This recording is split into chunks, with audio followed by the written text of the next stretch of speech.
Bueno, muchas gracias. Estoy muy contento de estar con ustedes participando en este primer coloquio de climas urbanos organizado por el Instituto de Geografía de la UNAM, mi alma mater. Tengo mucho material que quiero compartirles, así que me voy a ir un poco rápido. Empiezo con esta primera pregunta. ¿Qué son las ciudades desde una perspectiva humanista? Bueno, las ciudades no son más que una red de personas, son redes complejas de seres humanos en las que cada uno de nosotros tenemos necesidades e intereses que satisfacer y para eso construimos ciudades. No cabe duda que el desarrollo de estas ciudades trae consigo impactos al ecosistema, pero ¿qué tan severos son estos impactos? Bueno, depende del tamaño de la ciudad y sobre todo de las expectativas y estilo de vida de sus habitantes. En nuestro caso, la Ciudad de México creció 70 veces en 500 años y este crecimiento se ha acelerado en los últimos 40, 30 años. Y el impacto en los ecosistemas es más que evidente. En el ambiente atmosférico de la cuenca lo vemos en la contaminación del aire, así como también en la generación de las islas de calor. Las islas de calor resultan de las diferencias en el balance energético entre las zonas rurales aledañas a la ciudad y las zonas edificadas de la misma ciudad. Ahora bien, tengamos en mente que hay 4 tipos de islas de calor. La primera es la isla en la capa límite. Esta se desarrolla arriba de la ciudad y cubre toda la capa de mezclado. La siguiente es la isla de calor que se genera dentro del dosel o tejido urbano. Esta es la más relevante porque ahí nos ubicamos físicamente. Le sigue la isla de calor que se desarrolla en la superficie de la ciudad. Y por último tenemos la isla de calor subterránea. Empecemos con esta última. Es importante cuando pensamos en tuberías, sistemas de drenaje, trenes subterráneos, cimientos de edificios, etcétera. En cuanto a funciones ambientales, es muy importante en la respiración del suelo. Los bichos en el suelo se comportan, están más activos en condiciones cálidas y húmedas. Estos mismos bichos, microorganismos, también emiten metano, óxido nítrico, entre otras muchas compuestos químicos de relevancia ante el cambio climático y la calidad del aire. La isla de calor en la superficie es importante por cuestiones de confort térmico y por requerimientos de enfriamiento en interiores. En cuanto a calidad del aire, es importante porque en las paredes de los edificios, sobre todo de aquellos cubiertos con vidrio, actúan estas paredes como base para la formación de ácido nitroso. Este compuesto que se conoce como jono es muy importante en la química atmosférica porque actúa como reservorio de óxidos de nitrógeno para la formación de ozono y otros contaminantes de origen secundario. La isla de calor superficial obviamente depende de la morfología urbana, de la geometría de las construcciones y de las propiedades térmicas de sus materiales. Es muy común usar imágenes satelitales para su evaluación. Hoy en día podemos encontrar estas imágenes todos los días en Internet, en páginas de diferentes agencias espaciales. Sin embargo, tienen la desventaja de que solo reportan la temperatura en los techos, no nos dan la temperatura en las 3 dimensiones de la ciudad, de los elementos urbanos. Continuamos con la isla de calor dentro del dosel o tejido urbano. Como ya mencioné, es la más importante en términos de confort térmico y salud pública. Por favor, tengan en cuenta de que este es un fenómeno nocturno en el caso de la Ciudad de México. Depende de la temporada climatológica, de la meteorología, de la topografía del sitio, de la cubierta y del uso del suelo, de nuevo, de las características de la ciudad, de su geometría, morfología, etcétera, y también del calor que nosotros mismos generamos durante nuestras actividades diarias. Al respirar, estamos generando calor. Todo proceso de combustión genera calor residual.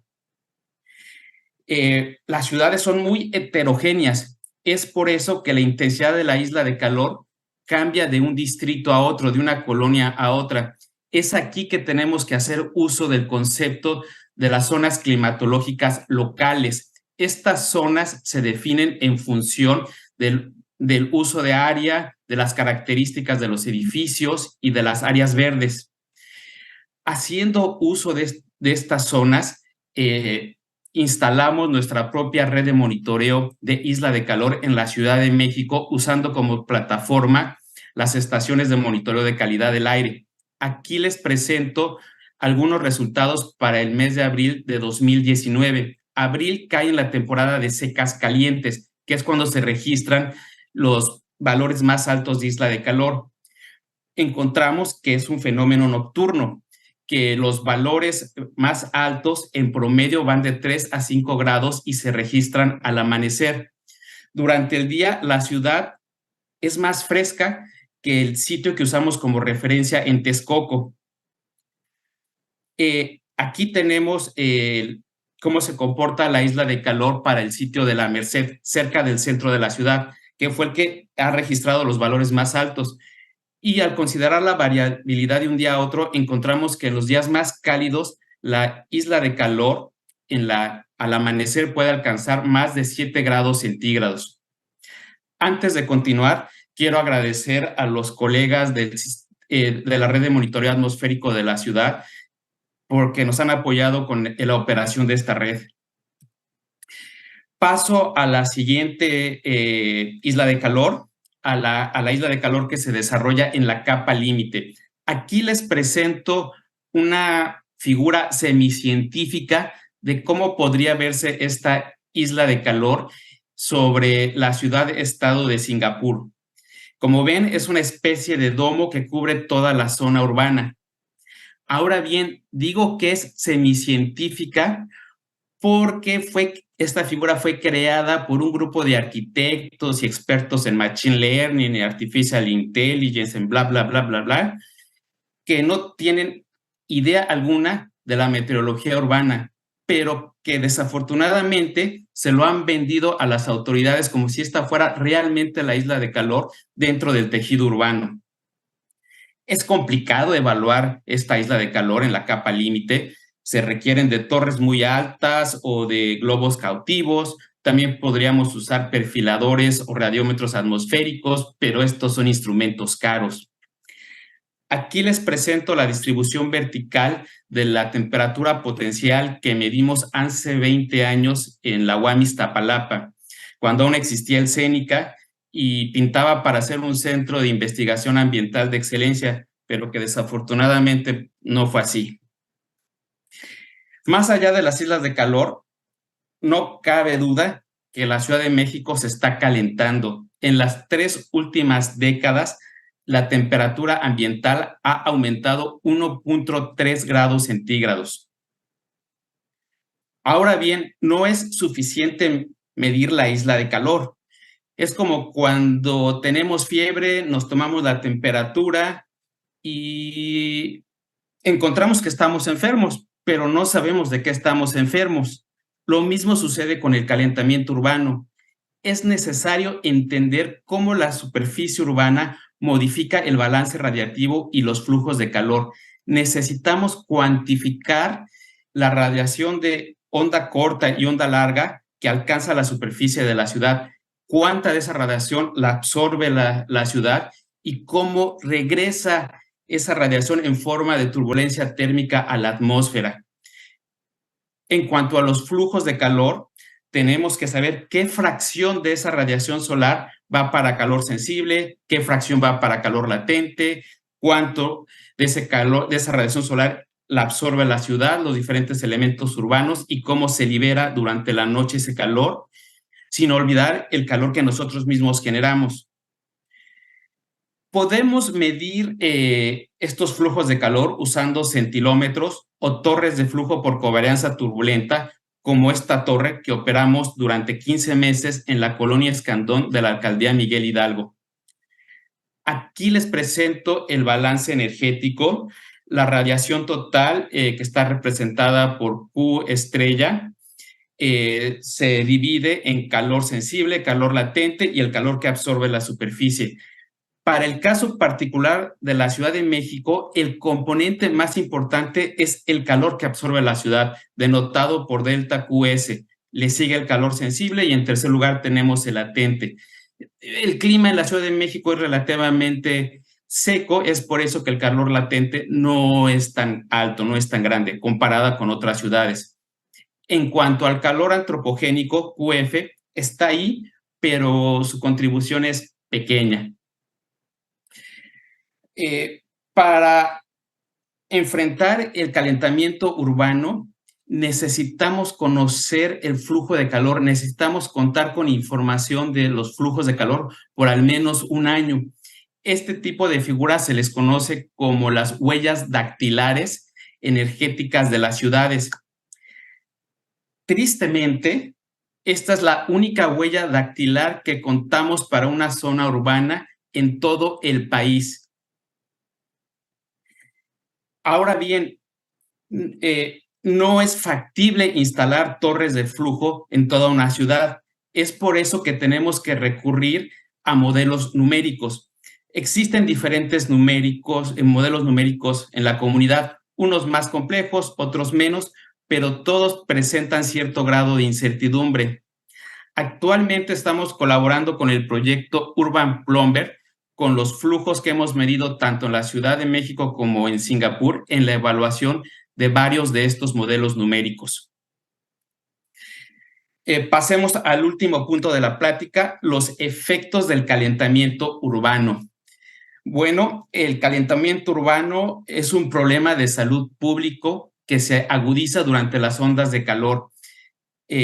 Las visitas de emergencia a los hospitales se incrementan, las enfermedades cardiovasculares y respiratorias se agravan. Lo mismo sucede con enfermedades asociadas con picaduras de insectos, con enfermedades relacionadas con agua contaminada y alimentos en descomposición. El calor reduce nuestra capacidad cognitiva y se ha encontrado que incentiva mal comportamiento y esto causa angustia social. En términos de economía, la productividad de las ciudades decae. Esto por caída en el desempeño laboral, sobre todo de aquellos que trabajan en la intemperie. En muchos hogares se necesita usar aire acondicionado y esto significa un mayor consumo de energía eléctrica. Además de pegarnos en nuestro bolsillo directamente, también aumenta nuestra huella de carbono. En cuanto al ecosistema natural, el calentamiento urbano modifica el ciclo de las bacterias y los virus, aumenta el periodo en que las plantas pueden liberar polen. Para bien o para mal, modifican la biodiversidad de las plantas en la ciudad. También un ambiente más caliente promueve la emisión de compuestos biogénicos. Estos son compuestos orgánicos tales como el isopreno, monoterpenos, una serie de compuestos oxigenados y aromáticos que en su gran mayoría son altamente reactivos en la atmósfera y promueven la formación de ozono y partículas orgánicas. Además de que una atmósfera caliente acelera los procesos químicos detrás de la contaminación del aire. Por otro lado, tenemos que la radiación que absorbe la superficie de la ciudad la regresa a la atmósfera en forma de turbulencia térmica. Y esto es bueno porque ayuda a que la capa de mezclado crezca más rápido y más alto. Y a su vez ayuda a que se dispersan y diluyan los contaminantes de manera más eficiente. Sin embargo, por otro lado, tenemos que esta misma turbulencia térmica puede modificar los patrones de viento dentro de la ciudad, se incrementan los procesos de convección y con ello podríamos estar modificando la formación de nubes y los patrones de lluvia. Para terminar, ¿cuánto conocemos, cuánto sabemos del calentamiento urbano y sus efectos en la calidad del aire en México? La respuesta es muy poco o nada.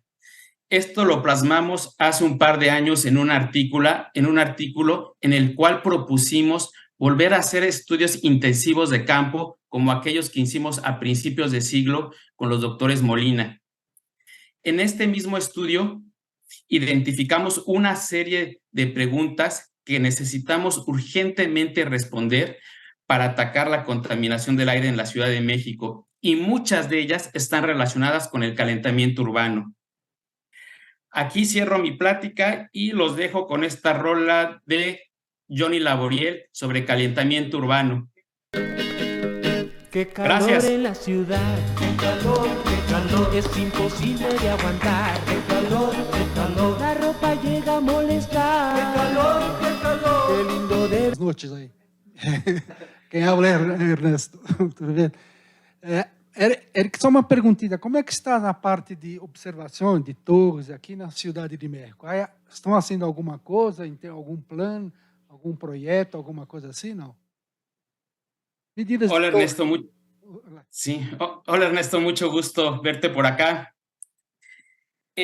Pues no hay nada en México, es una desgracia.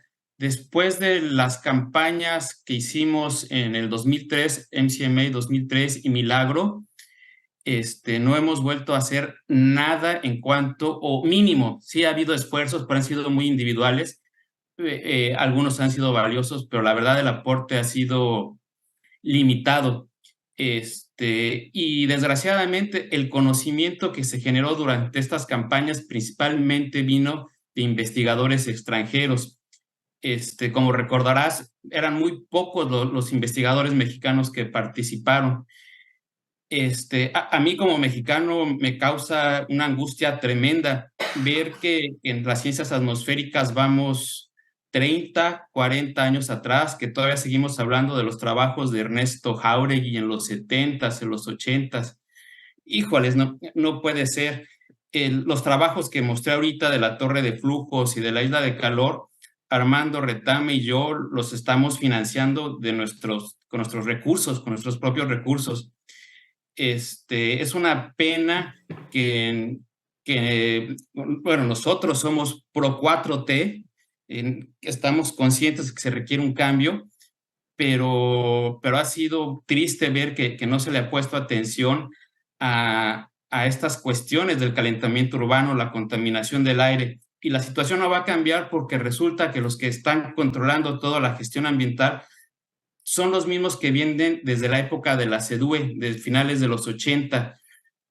Cuando tenían que ser priistas, eran bien priistas, luego se volvieron panistas, regresaron a ser priistas y ahora son morenistas y siguen ahí estancados. Y es parte por la que no avanzamos. La otra es la ciencia. Aquí debo de señalar al Centro de Ciencias de la Atmósfera, ahora Instituto.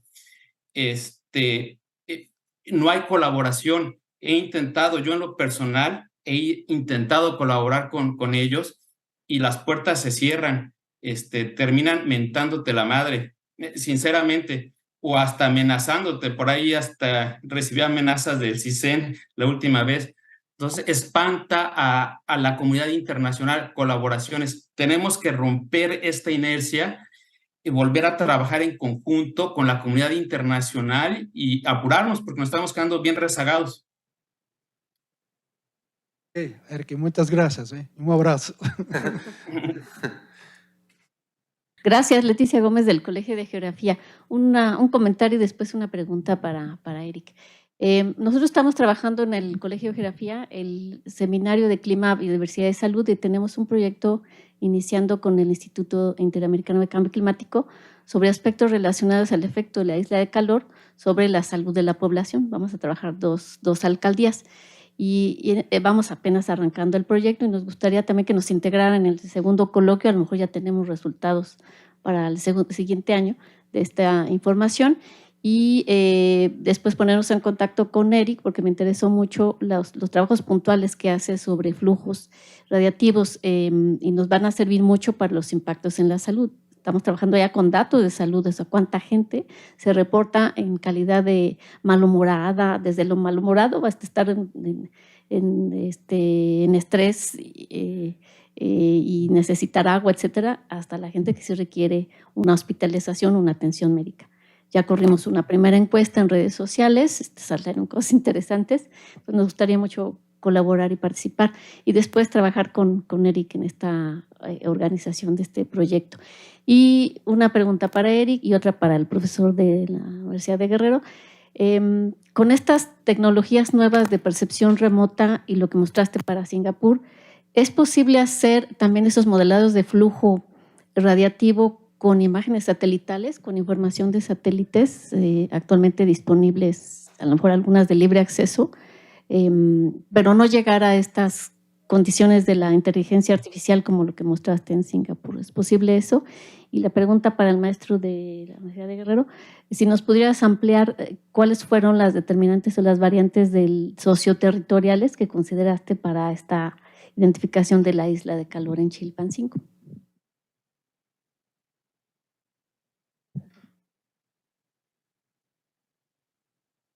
¿Empiezo? Sí.